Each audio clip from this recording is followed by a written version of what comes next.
Shalom, puji Tuhan. Pada kesempatan ini saya ingin menyampaikan tentang tahta pengadilan Kristus. Untuk itu, Bapak Ibu Saudaraku, mari kita berdoa. Bapa kami dalam sorga, sungguh kami bersyukur buat waktu yang sudah Kau berikan bagi kami, untuk kembali kami belajar tentang firman-Mu, secara khusus tema tentang pengadilan Kristus. Boleh memberikan pemahaman yang dalam tentang keadaan masa depan eskatologi bagi setiap kami orang yang beriman. Terima kasih Bapa, mohon urapan Tuhan. Dalam nama-Mu Tuhan Yesus kami berdoa. Haleluya. Amin. Puji Tuhan, saudaraku yang saya kasih, tahta pengadilan Kristus. Satu ayat menjadi patokan untuk kita ekspos, kita teliti bersama-sama dari 2 Korintus 5 ayat 10. Demikian firman Tuhan.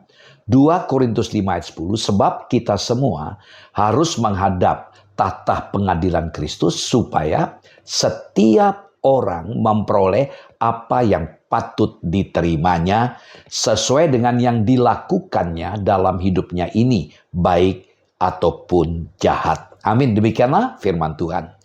Bapak Ibu Saudaraku yang saya kasih, ada 5 pengadilan yang akan datang. Ya, kita lihat pertama tahta pengadilan Kristus. Nah, pengadilan ini untuk mengadili pekerjaan orang percaya. Yang kedua, pengadilan Israel yang dikumpulkan kembali. Dan pengadilan ini akan mengadili orang Yahudi karena ketidaktaatan mereka kepada Tuhan dan penolakan mereka kepada Tuhan Yesus Kristus. Yang ketiga, pengadilan bangsa-bangsa. Di akhir masa pergolakan, setelah Israel sudah diadili, maka bangsa-bangsa di dunia akan juga diadili oleh Tuhan Yesus dan gerejanya.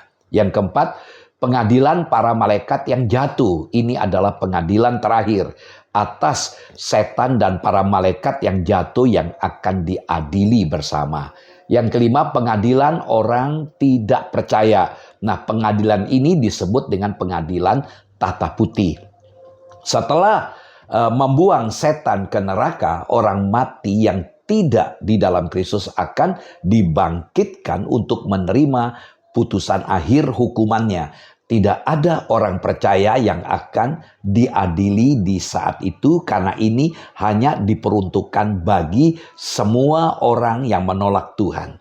Saudara, jadi yang menolak Tuhan Yesus semasa di dunia, mereka akan dihukum. Nah, mari kita kembali pada teks yang kita bahas tadi. Perhatikan kembali ayat tadi, 2 Korintus 5 ayat 10. Perhatikan ungkapan sebab kita semua harus menghadap. Nah, ini tema yang akan kita pelajari, yaitu pengadilan Kristus untuk orang percaya. Perhatikan ayat tadi, kata sebab. Nah, kata sebab itu menjelaskan alasan mengapa Rasul Paulus berupaya untuk berkenan di hadapan Allah, karena ia akan diadili oleh Tuhan Yesus Kristus. Ya, kita bisa lihat itu dalam 2 Korintus 5 ayat 9. Dia berusaha. Jadi apapun yang dilakukan supaya semua yang dilakukan itu berkenan di hadapan Tuhan. Saudara bisa lihat itu dalam 2 Korintus 5 ayat 9. Perhatikan kemudian dalam 2 Korintus 5 ayat 10 kata kita. Nah, kata kita adalah orang-orang yang percaya. Artinya orang yang beriman kepada Yesus, di mana mereka menjadikan Yesus sebagai Tuhan dan juru selamat pribadinya. Lalu kemudian kita temukan kata menghadap, sebab kita semua menghadap. Nah, kata menghadap dari kata Yunani, kata panero. Nah, kata panero memiliki arti dinyatakan, disingkapkan secara terbuka. Artinya tidak ada yang tertutup, dibukakan semua. Ini berarti tidak ada yang bisa kita sembunyikan di hadapan Tuhan Yesus, di mana Dia adalah sang hakim yang akan mengadili kita. Nah, saudaraku yang saya kasih, kita perhatikan ungkapan tahta pengadilan. Dalam teks Yunani ditulis dari kata bema. Nah, kata bema itu artinya kursi pengadilan. Jadi bema di sini adalah momentum pengadilan Kristus bagi setiap orang percaya di sorga. Jadi ini orang percaya sudah diangkat ke sorga. Ya, saat rapture, pengangkatan gereja, lalu setelah itu berkumpul, lalu diadili. Nah, Nah, kata bema atau tatah pengadilan Kristus ini bukan tempat untuk menjatuhkan hukuman bagi orang percaya, tapi tempat sang wasit ilahi, yaitu Tuhan Yesus, yang sedang memperhatikan jemaat, yaitu anak-anak Allah dalam perlombaan rohani dan iman di dunia saat ini. Jadi saat ini Tuhan sedang memperhatikan saudara sekalian. Apa yang saudara lakukan saat ini. Dan nanti ketika kita bertemu dengan Tuhan, dan Tuhan akan membuka bukunya, dan kita diadili. Jadi jemaat harus berkumpul di sekitar bema untuk menghadap Tuhan Yesus Kristus, guna menerima mahkota yang layak diterima sebagai hadiah atas perbuatan baik yang dilakukannya atau tidak, karena selama di dunia hidup dalam dosa dan kedagingan. Jadi di sini bicara tentang mahkota, bukan hukuman. Nah, saudaraku, kembali pada istilah bema. Dalam dunia klasik, bema itu adalah sebuah panggung, yaitu panggung tempat seorang pembicara untuk berpidato, atau juga bisa berarti pengadilan tempat seorang hakim mengadili suatu perkara. Nah, pada zaman Paulus, kata bema itu bukanlah kursi pengadilan untuk menjatuhkan hukuman, tapi tempat pemberian hadiah bagi sang pemenang. Nah, saudaraku, pengadilan ini dilakukan di hadirat Allah, yaitu di sorga, karena semua pengadilan diserahkan kepada Tuhan Yesus Kristus. Yohanes 5 ayat 22. Yohanes 5 ayat 22, Bapa tidak menghakimi siapapun, melainkan telah menyerahkan penghakiman itu seluruhnya kepada anak. Jadi otoritas ada di tangan Tuhan Yesus yang akan mengadili. Dan kita melihat di sini pemuliaan oleh Bapa terhadap anak Yesus diungkapkan dalam Roma 14 ayat 9 dan ayat 10. Sebab untuk itulah Kristus telah mati dan hidup kembali, supaya ia menjadi Tuhan baik atas orang-orang mati maupun atas orang-orang hidup. Tapi engkau, mengapakah engkau menghakimi saudaramu? Atau mengapakah engkau menghina saudaramu? Sebab kita semua harus menghadap tahta pengadilan Allah. Nah, saudara yang saya kasih dalam Tuhan Yesus Kristus, kalau kita amati konteks dari pembacaan kita dalam 2 Korintus 5 ayat 10, kita tidak lepas dari 2 Korintus 5 ayat 1 sampai 19. Di sini membicarakan rumah kekal di sorga. Jadi isu yang ada di sini dalam konteks tidak berkaitan dengan selamat atau tidaknya seseorang. Jadi keselamatan tidak dipersoalkan lagi di sini, karena hal itu sudah dijamin ketika seorang itu percaya kepada Tuhan Yesus Kristus waktu dia ada di dunia ini. Nah, berapa ayat coba untuk menolong kita? Yohanes 5 ayat 24.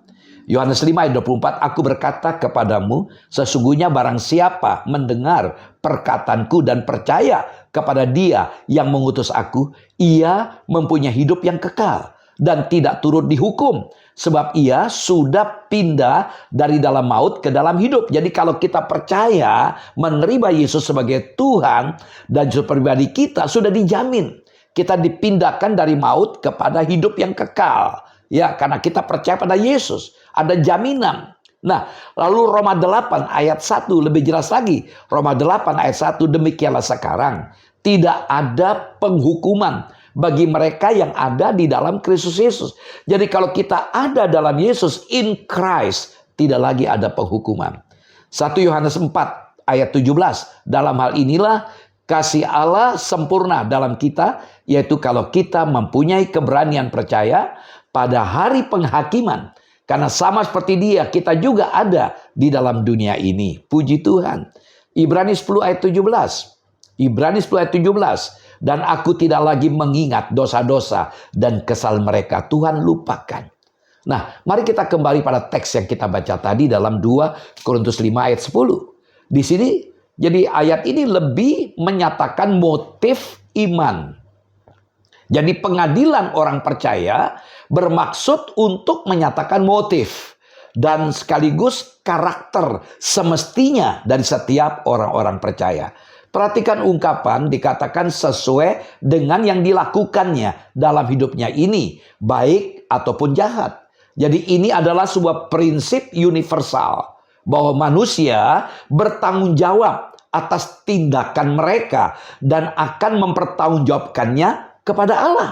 Perhatikan kata jahat. Di sini seringkali kita terkecoh kata jahat dan kata baik. Nah, perhatikan kata jahat dalam teks ayat ini. Dalam 2 Korintus 5 ayat 10. Di sini menjelaskan perbuatan orang beriman. Ya, bukanlah istilah biasa seperti dalam Yunaninya kakos atau poneros yang memiliki arti mengandung pengertian etika atau moral yang jahat. Istilah yang digunakan di sini adalah istilah polos dalam teks Yunani. Polos yang artinya buruk dalam arti tidak berguna. Jadi perhatikan kata baik di sini diambil dari kata agathos yang berarti berguna, bermanfaat, cocok. Ini berarti ada orang Kristen yang tidak berguna. Masuk surga tapi dengan tangan kosong selama hidup di dunia tidak bermanfaat, tidak berguna. Nah, ini sebuah peringatan, sebuah tantangan untuk sementara masih ada waktu kita di dunia ini untuk memperbaiki diri kita. Perhatikan kemudian lalu kata jahat dalam ayat ini menggunakan kata polos yang berarti buruk dalam arti tidak berguna. Jadi kata jahat di sini tidak menggunakan kata kakos yang berarti jahat atau bejat moral atau melakukan kejahatan. Jadi saudaraku, pengadilan di sini didasarkan pada apa yang dapat diterima, yaitu agathos, berguna, dan apa yang tidak berguna, polos, tidak berguna atau sia-sia. Jadi tujuannya bukan ya untuk menghukum, tapi untuk memberikan pahala. Nah, jadi ini sebuah masukan bagi kita. Mari kita kejar pahala itu. Di dunia ini kesempatan kita. Karena itu jangan puas dengan hanya percaya. Mengapa Yakobus berkata iman tanpa perbuatan adalah mati. Ya, dalam Yakobus pasal 2. Paulus juga berkata dalam Efesus 2 ayat 10. Ya, kita diciptakan untuk melakukan perbuatan baik. Memang diselamatkan iman, lewat iman kita berdasarkan anugerah Allah. Namun wujud nyata dari iman kita itu adalah perbuatan baik. Nah, saudaraku, kita coba memperhatikan pernyataan Paulus dalam 1 Korintus 9 ayat 27. Ini peringatan yang perlu kita perhatikan. 1 Korintus 9 ayat 27 dikatakan, tetapi aku, ini kata Paulus, melatih tubuhku dan menguasainya seluruhnya, supaya sesudah memberitakan Injil kepada orang lain, jangan aku sendiri ditolak. Nah, perhatikan di sini, kata ditolak dari kata Yunani adokimos. Adokimos yang memiliki pengertian yang tidak tahan uji, berarti yang tidak memenuhi syarat atau buruk, yang tidak berguna. Saudaraku, ini menjadi ketakutan Paulus. Semangat melayani selama dia melayani dan dia mengabdikan diri, namun jangan sampai segala jerih payah itu sia-sia oleh karena karakternya buruk. Nah, untuk itu cobalah kita perhatikan penjabaran yang Paulus ungkapkan dari pernyataan 1 Korintus 9 ayat 27 tadi. Kita perhatikan 1 Korintus pasal 3 ayat 11 sampai 15. 1 Korintus pasal 3 ayat 11 sampai 15. Ini adalah lukisan gedung, analogi. Gedung digunakan untuk menyatakan prinsip penilaian di dalam pengadilan itu. Nah, saudaraku, ayat 11, 1 Korintus 3 ayat 11, karena tidak ada seorang pun yang dapat meletakkan dasar lain daripada dasar yang telah diletakkan, yaitu Yesus Kristus. Jadi kita melihat sini pondasi bangunan itu adalah Yesus Kristus, penyelamat orang beriman. Jadi mereka kemudian membangun di atas pondasi itu. Ini harus kita paham. Ya, Yesus adalah dasar, pondasi. Nah, 1 Korintus 3 ayat 12, entahlah orang membangun di atas dasar ini dengan emas, perak, batu permata, kayu, rumput kering, atau jerami. Sekali kelak ayat 13, pekerjaan masing-masing orang akan nampak. Karena hari Tuhan akan menyatakannya. Perhatikan istilah hari Tuhan. Sebab ia akan nampak dengan api dan bagaimana pekerjaan masing-masing orang akan diuji oleh api itu. Jadi kita melihat di sini pengujian diadakan dengan api.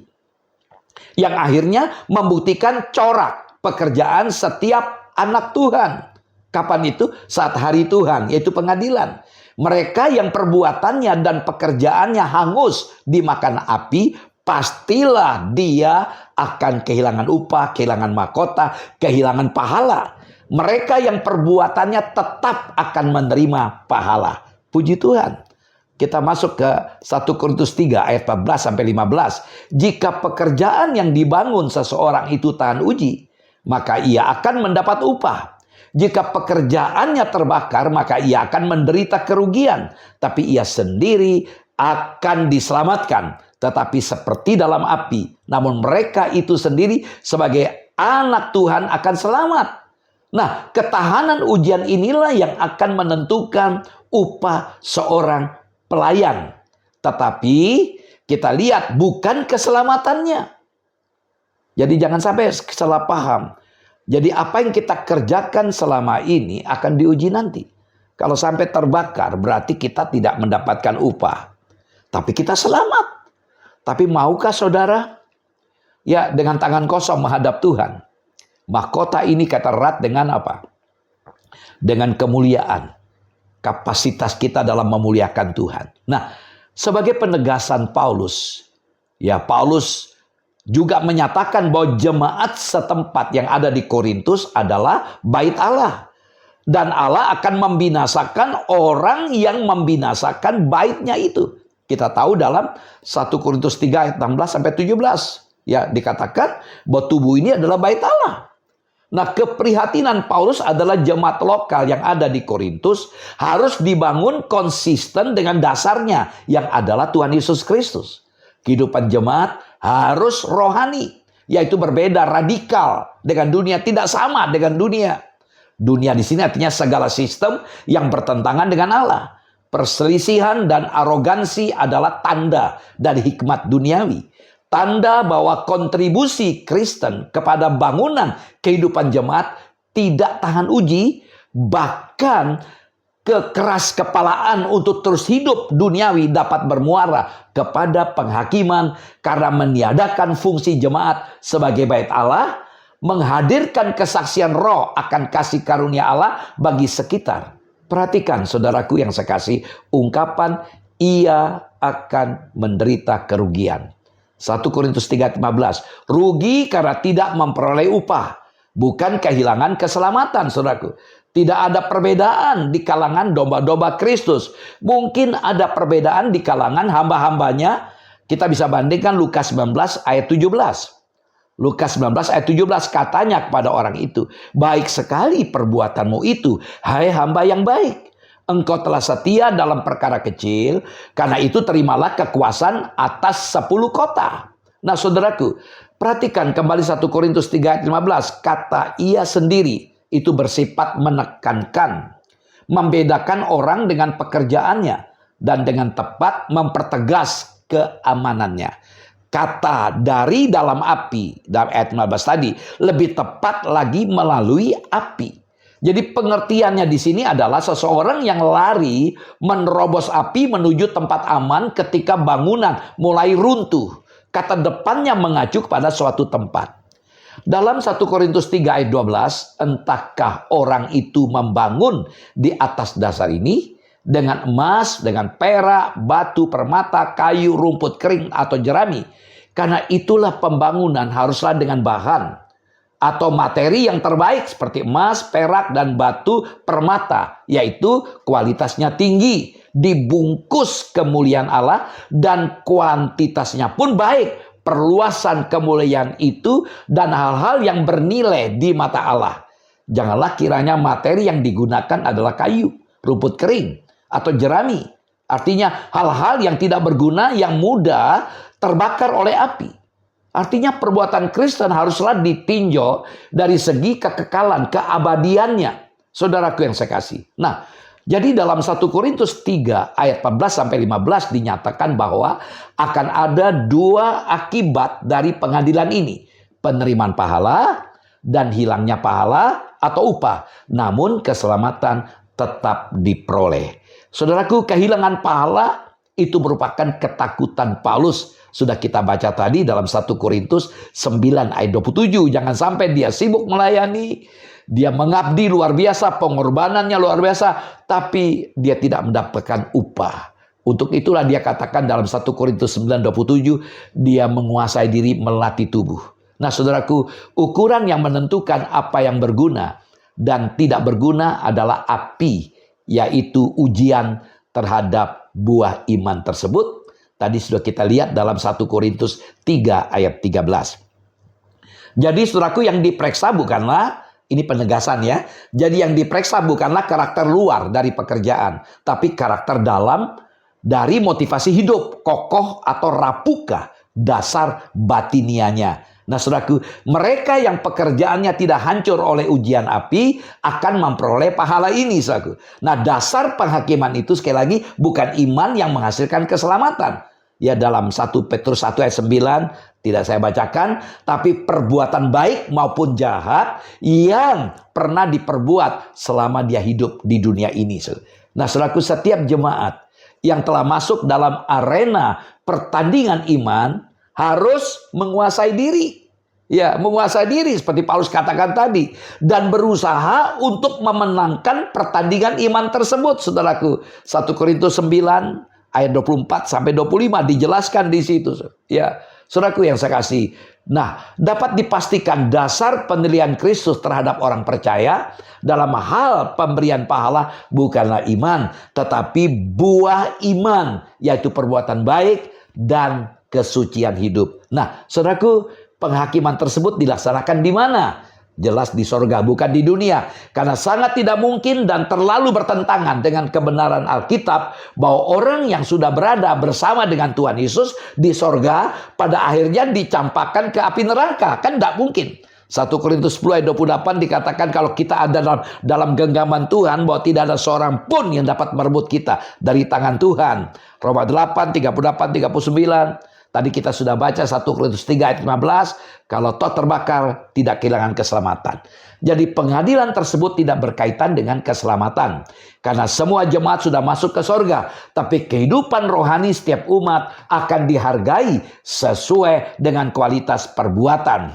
Nah saudaraku, apakah pahala kita? Apa saja pahala-pahala yang kita terima ketika kita diadili di bema nanti? Pertama, mahkota yang tidak binasa. Bisa disebut mahkota abadi. Bagi siapa, saudaraku? Bagi mereka yang oleh kuasa Roh Kudus sanggup mengalahkan nafsu kedagingan manusia.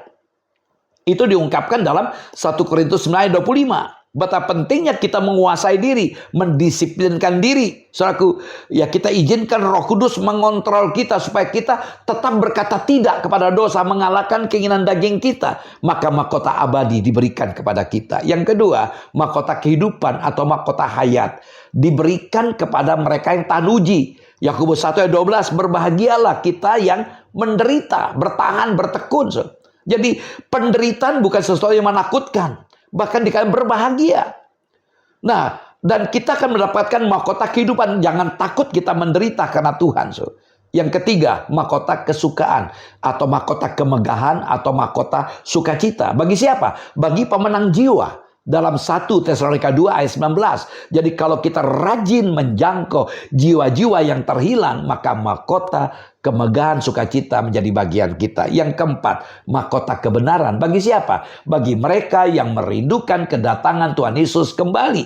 Dalam 2 Timotius 4 ayat 8, kalau kita rindu menunggu kedatangan Tuhan, kerinduan itu, ketahanan, kesabaran kita ikut Tuhan sambil menunggu Dia, maka mahkota kebenaran. Yang kelima, mahkota kemuliaan. Bagi siapa?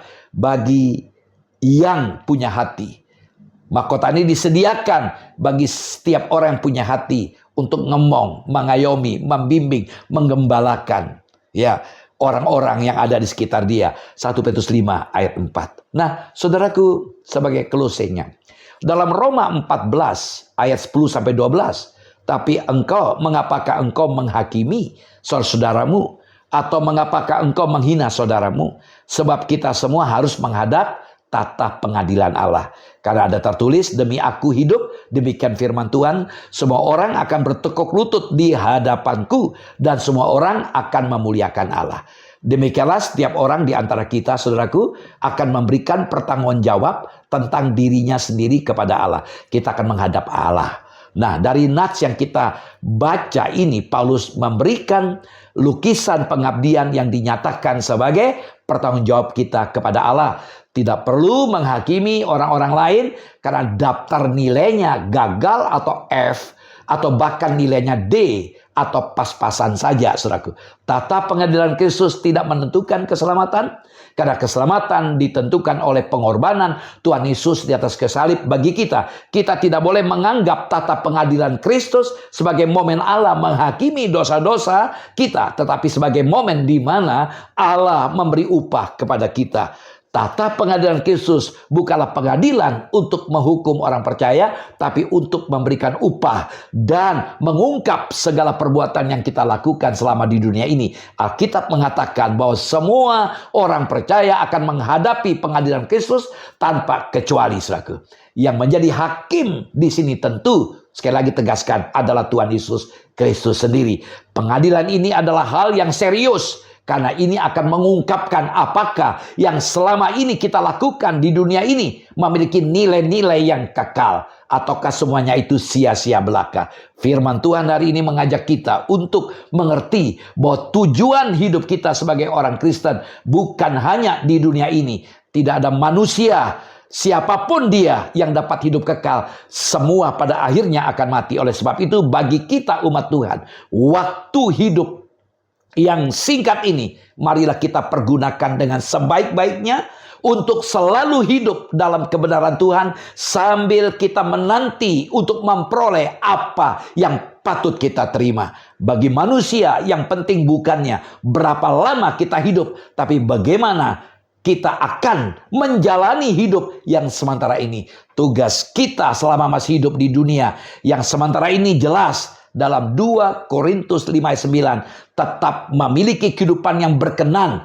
di hadapan Tuhan. Walaupun jalan hidup tidak selalu mulus, ada banyak tantangan, banyak kesulitan, ya kita percaya bagaimana supaya kita tetap berkenan. Paulus dalam 1 Korintus 15 ayat 58 mengatakan bahwa berdirilah teguh, jangan goyah, dan giatlah selalu dalam pekerjaan Tuhan. Sebab kamu tahu bahwa dalam persekutuan dengan Tuhan, jerih payahmu tidak sia-sia. Inilah yang menjadi harapan kita dari Tuhan sebagai anak-anaknya yang setia dan hamba-hambanya. Kita tidak boleh menyia-nyiakan waktu kita menjalani kehidupan dalam keputusasaan dan kesia-siaan. Semua kita sedang bergerak cepat menuju kekekalan. Tuhan tahu isi hati kita. Dia tahu motivasi kita dalam pekerjaan atau aktivitas kegiatan kita saat ini. Sebab itu marilah kita atur cara hidup yang berkenan kepada Tuhan sebelum kita menghadap tata pengadilan Kristus. Kita berdoa agar kita terus bertumbuh dan berfungsi serta hidup tahan uji sebagai representasi Allah di sekitar kita. Maka kita dipanggil untuk menggarami dunia ini dan menjadi berkat. Shalom, Tuhan Yesus memberkati kita. Mari kita berdoa. Terima kasih Tuhan buat firman-Mu yang boleh kami terima, boleh kami dengar. Terima kasih buat kesempatan kami boleh belajar untuk melihat apa yang terjadi kelak ketika Engkau datang kembali menjemput kami, di mana kami akan diadili kaitan erat dengan apa yang kami perbuat selama kami hidup beriman di dunia ini. Terima kasih, biarlah firman kami terima boleh menggugah setiap kami untuk lebih serius dengan Tuhan. Terima kasih Bapa, berkat-Mu menyertai kami sekalian. Dalam nama-Mu Tuhan Yesus kami berdoa. Haleluya. Amin. Shalom, sampai jumpa lagi. Tuhan Yesus memberkati.